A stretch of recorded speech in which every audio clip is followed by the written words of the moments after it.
Аз съм Радина Денкова. Повече от 30 години работя в сферата на клиничната и естетична дерматология. В момента имам своя клиника с 4 локации в България и една в Виена, Австрия. Откъде дойде желанието ви да бъдете лекар? Това е една много стара история. Аз съм я разказвала много пъти, но всъщност тя е свързана с моето семейство. През 1959 година, когато моя брат доктор Стоянов се е родил, нашият баща претърпява много тежка катастрофа и всъщност загубва единия си крак. И през целия живот той е бил с протеза. И когато ние пораснахме, човека, който го спаси, професор Янакиев, той беше началник на реанимация в Пирогов, той от много малки започна да ни внушава, че ние всъщност трябва да бъдем лекари. Никога не ми е идвало в повече, но единственото нещо, което беше много интересно през този период, аз работех като санитар в централна реанимация.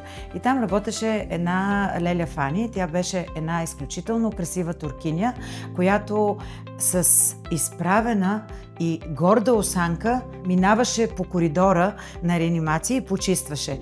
И тя може би е видяла тая жена, аз съм била на 18 години, видяла е, че аз изпитвам някакъв срам, че може би съм се срамувала тогава от това, което съм правила, но тя един ден ме извика при себе си и ми каза: "Виж какво, моето момиче, ще ти кажа. Няма срамна професия. Ако си най-добрият чистач и ако го вършиш с гордост и с желание, ти ще бъдеш най-добрия в професията си." И това ми остана някак от нея забито в съзнанието ми, защото тя наистина беше една много горда, красива и достойно си изпълняваше работата. И аз след това много пъти съм го повтаряла, че наистина важно е да работиш с желание, с любов и да го работиш наистина на 100%, да бъдеш в това, което работиш. Само тогава то има значение. Има ли някаква промяна през годините, именно в избора на медицинско работно облекло?